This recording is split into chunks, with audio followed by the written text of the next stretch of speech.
नमस्कार। आज हम श्रीमद् भगवद गीता का पठन करेंगे। अध्याय 3, इसका 34 श्लोक है। और ये जो श्रीमद् भगवद गीता है, गीता प्रेस गोरखपुर की है। कोड 3 है, पेज 150। इंद्रियस्य इंद्रियस्यार्थे रागद्वेषो व्यवस्थितो तर्योर्न वस्मागक्षेतो ह्यस्य परिपंथिनो। इंद्रिय के अर्थ में अर्थात प्रत्येक इंद्रिय के विषय में राग और द्वेष छिपे हुए हैं। मनुष्य को उन दोनों के वश में नहीं होना चाहिए, क्योंकि वे दोनों ही इसके कल्याण मार्ग में विघ्न करने वाले महान शत्रु हैं। इसमें बहुत अच्छा अर्थ भी दिया हुआ है 151 पेज पर, तो ये भी पढ़ा जा रहा है। और इसमें मैंने अपनी तरफ से भी कुछ जो मैंने समझा है, मनन किया है, वो भी मैं बता रही हूँ। जिस वस्तु, प्राणी या घटना में मनुष्य को सुख की प्रतीति होती है, जो उसके अनुकूल होता है, यानी उसको अच्छा लगता है, उसमें उसकी आसक्ति हो जाती है, यानी वो चाहता है कि ये मुझे और मिले, इसी को राग कहते हैं। और जिसमें उसे दुख की प्रतीति होती है, जो उसके प्रतिकूल होता है, मन को अच्छा नहीं लगता, कष्ट होता है, उसमें उसका द्वेष हो जाता है। वह चाहता है कि ये दुख मुझे न मिले।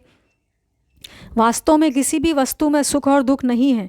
मनुष्य की भावना के अनुसार एक ही वस्तु किसी को सुखप्रद प्रतीत होती है और किसी को दुखप्रद, तथा एक ही मनुष्य को जो वस्तु एक समय सुखप्रद प्रतीत होती है, वही दूसरे समय दुखप्रद प्रतीत होने लग जाती है।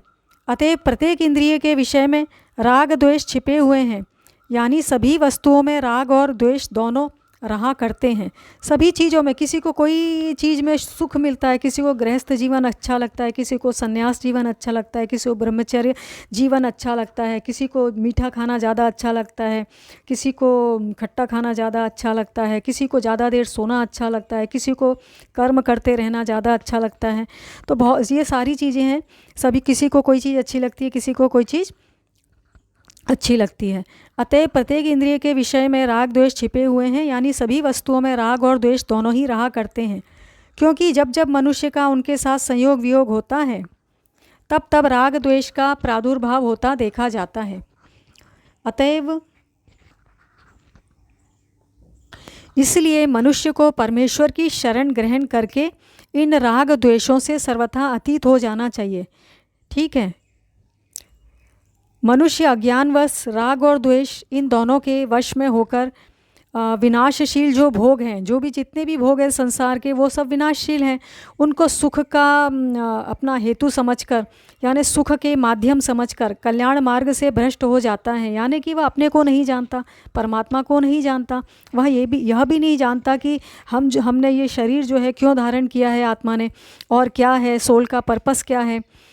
राग द्वेष साधक को धोखा देकर विषयों में फंसा देते हैं और उसके कल्याण मार्ग में विघ्न उपस्थित करके मनुष्य जीवन रूप अमूल्य धन को लूट लेते हैं। पूरा जीवन मनुष्य सुख और दुख के चक्र में ही फंसा रहता है। सुख चाहिए, दुख नहीं चाहिए। इस कारण वह मनुष्य जन्म के परम फल से वंचित रह जाता है। परम फल क्या है कि सबसे पहले तो अपने आप को जानना कि हम यह शरीर, मन, बुद्धि, श्वासें, नाम, ये जो कुछ भी हम दिख रहे हैं पर्सनैलिटी, वो नहीं है। हम शरीर, मन, बुद्धि, श्वासों से परे आत्मा हैं, और फिर परमात्मा। दोनों को जानकर फिर परमात्मा की प्राप्ति का नाम अपने आप की मुक्ति का प्रयास करना, ये लक्ष्य है। इसीलिए जो है राग द्वेष को सतमार्ग में विघ्न करने वाले शत्रु बतलाया गया है। सुख दुख तो मनुष्य जीवन जीते समय आते रहेंगे, और कोई चीज़ हमें अच्छी लग सकती है, कोई बुरी लग सकती है। तो ये सब मन के विषय हैं। मन को कोई चीज़ अच्छी लगी, मान्यता के हिसाब से कोई चीज़ बुरी लगी। हमको अपने मन पर विजय प्राप्त भी करनी है।